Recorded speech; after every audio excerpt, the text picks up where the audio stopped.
Year-old man for literally sprinting away from Pinocchio on a live stream, we need to take a deep breath. Because Drake stands, oh honey, they're about to be absolutely unbearable today, like peak delusion levels. So do me a quick favor, smash that like button, subscribe if you haven't already, and grab some popcorn, because we're about to dive into the wildest mess the internet has coughed up this week. Yes, we're talking about episode 2 of Drake's increasingly bizarre Iceman saga. A rollout nobody asked for, yet somehow we're all glued to it like it's premium HBO drama. And honestly, I don't even know how Aubrey pulled this one off. Somehow, he managed to take an already cringe-worthy live stream and dial the weirdness up to 100. We're talking awkward comedy skits, random disses that didn't land, symbolism that left us confused, and moments so uncomfortable you could physically feel the secondhand embarrassment through the screen. The only thing that actually improved? The comedy value. Because watching one of the most recognizable faces in music turn into a walking meme, that's reality TV gold right there. Let's not lie to ourselves. Drake has been spiraling. And not just a casual slip.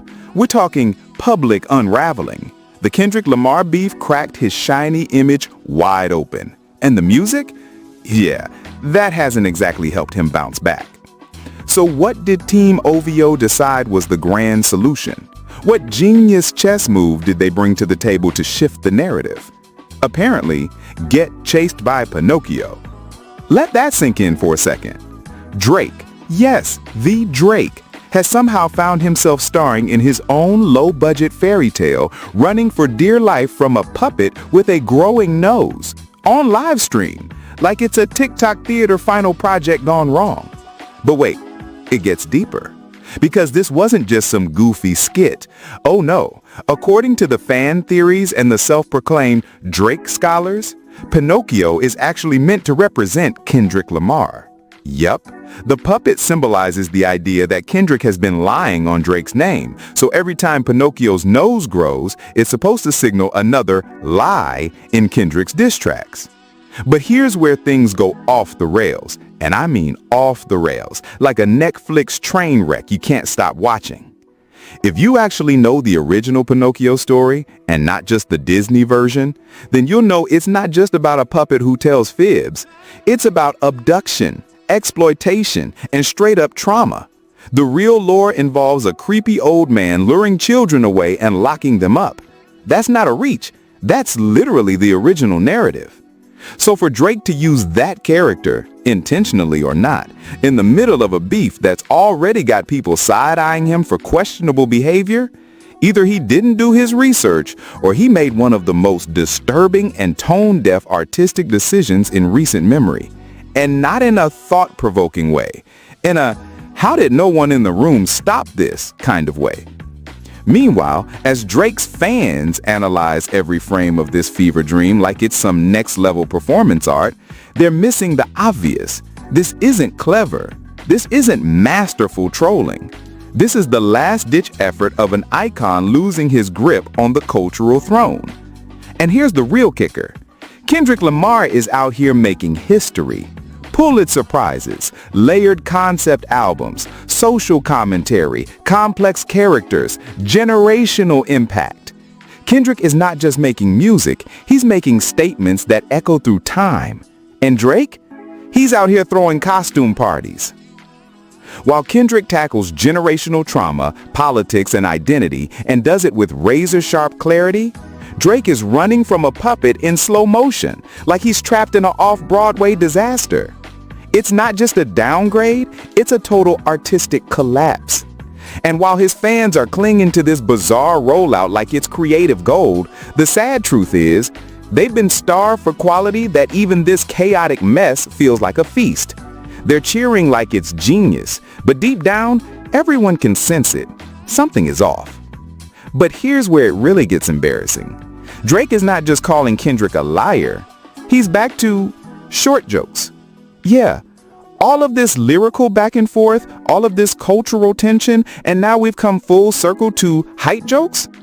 Is this what the Iceman rollout has come to?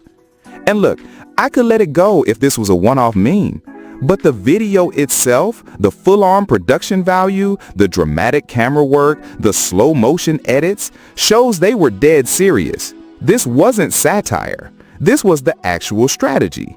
This is how Drake decided to respond to Kendrick Lamar at the height of their rivalry, with a puppet chase scene. And here's the brutal irony. In trying to paint Kendrick the liar, the manipulator, the villain, Drake turned himself into the punchline.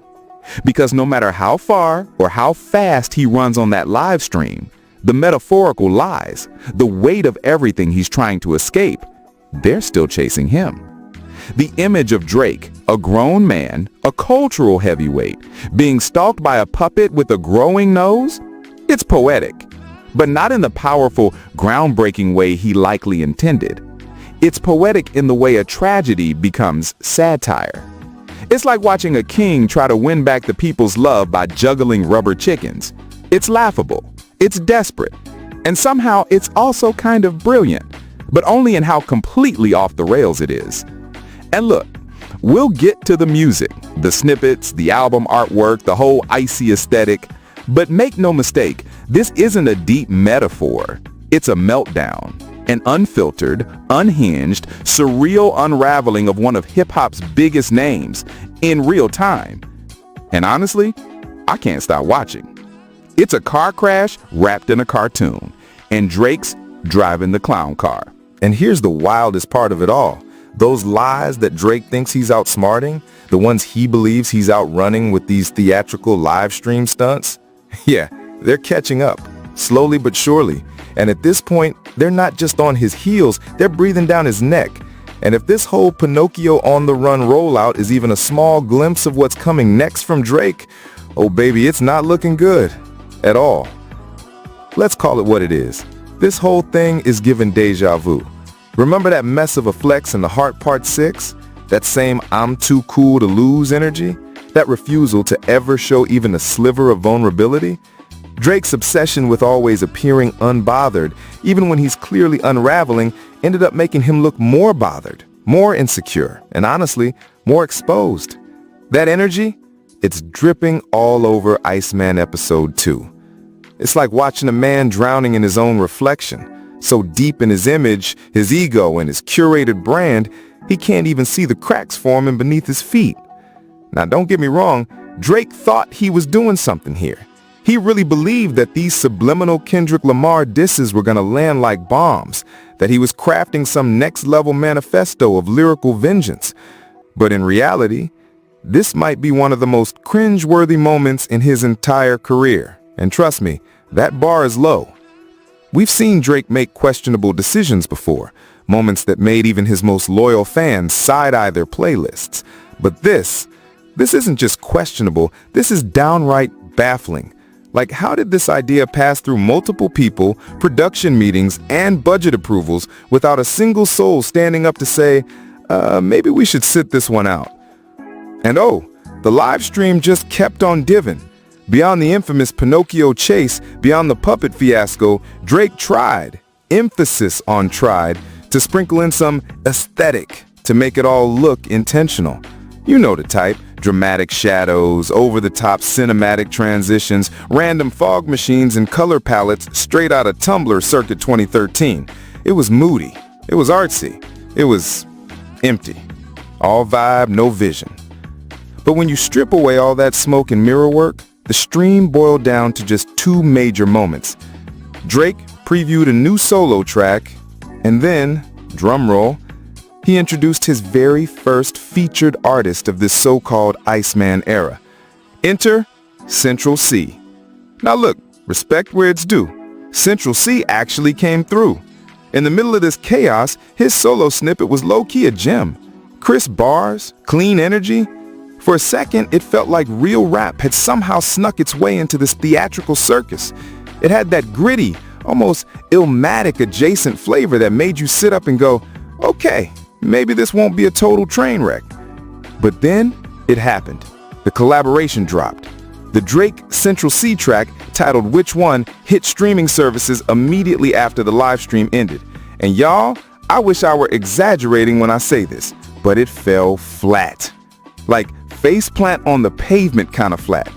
Somehow, Drake has managed to release what might genuinely be one of the worst singles in his discography, and that's a long discography. This isn't just meh Drake, this is bottom tier, phoned in, fake accent, who let this happen level Drake. Yes, he brought back the UK drill accent in 2025, unironically.